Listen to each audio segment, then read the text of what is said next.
Gözlere mi canın sıkıldı, kulağına mı? He? Yok kulağım. Bak Adil. Ben konuşup söyleyeyim size. O benim corlarım başka cora benzemez. Satan sağlam cor kalmadı.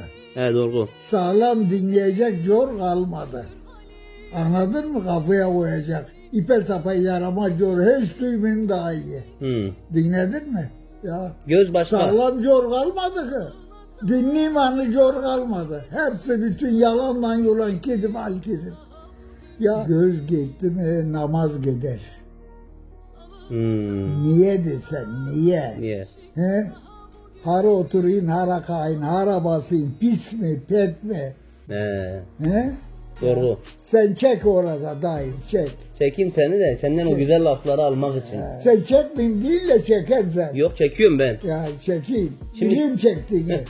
Çekeyim ki Çek. senin o güzel corlarına Ben sana... ibret alak, ibret. İşte tabii öyle. Gençler ibret alsın Ya, diye çekeyim. ipe sapa yaramaz yol.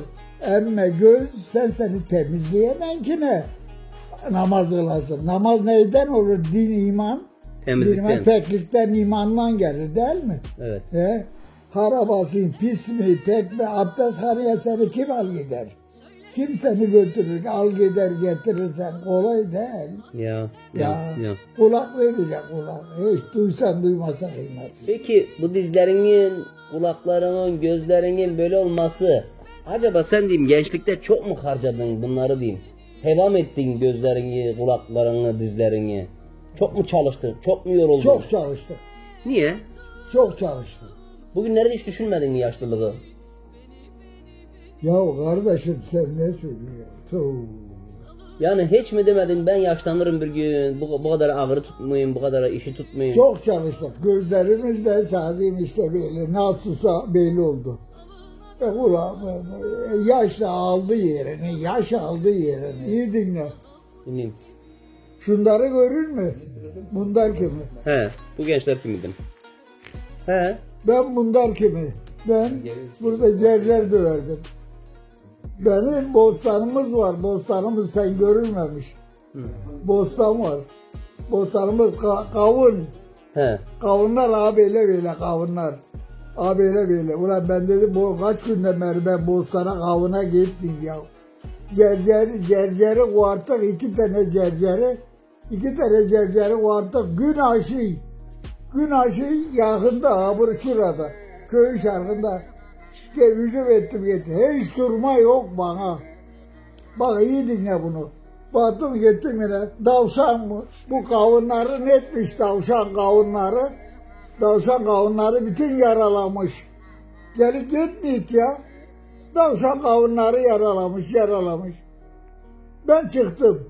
Evveli pamuk heykellerdi. Siz görmediniz onu. Pamuk heykellerdi. Bostandan çıktım ben dedim. Karanlık oldu artık. Kıvırcık karanlık oldu. Akşam ekmeğe geçeyim. Namaz vakti. Böyle garbe geçiyor. Yani gidip gelmeyik ya. He. Bostanın karşısına durdum böyle mu çığırayım davşan gelirse de dedi barsın katsın. Mu çığırayım. Davşan harda yatarmış. Oksamgına bostanın başında. Bostanın başında yatarmış. Kendi artık apalaklaşmış. Bir de baktım ayağımın dibinden davşan gitti. Davşan gitti. Ben de bu davşana ökeleyim ya kavunları yaralamış. Şimdi davşanı kovaladım. Aman dedim Türk askerlerinin olduğu yerlere o dağa ulaştırmayayım bu davşanı. Davşanı iri kayanın içine geldim davşanı tuttum. Bak sen. Davşanı kovaladım tuttum o gençliğimde. Maşallah. Davşanı kovaladım tuttum da getirdim burada. Bizim Şeker Ahmet'in babası kaptı vardı kendine. Yeter, yazık diye kaptı vardı kendine. Ya. Vallahi tavşana ulaşır tavşanı tutardım. Da öyle ki ne gençtin, sen ne hızlıdın. Dediğim ya o günlerden keşke saklasaydın acık. Keşke kendini dağa taşa o kadar vurmasaydın. İşte o kadar tabii. cercerdi, o kadar harmandı, taş taşımaydı. Bu tarlaları belki de siz ayıkladınız. Saman neyle çekerdik? Omuzumuzla saman çekerdik. Sen şimdi gençlere ne diyorsun? Yani gençler senin bu hayatından ne ders çıkarsınlar? İşte bunlar şimdi sen ne diyeyim? Bunlar maskaralık ediyor şimdi sen. Ne Peki diyeyim? genlere bir nasihat ver ki o nasihatin senin gibi dizlerini kaybetmesinler, kulaklarını kaybetmesinler. Kaybetmezler. Bu da bu havada, bu kafada giderlerse hiçbir şey kaybolmaz. Az mı çalışsınlar, az mı yorulsunlar? He? Mesela az mı yorulsunlar, az Yerler bir öyle kalmadı şimdi sen. O kalmadı. yorulma kalmadı. O kalmadı.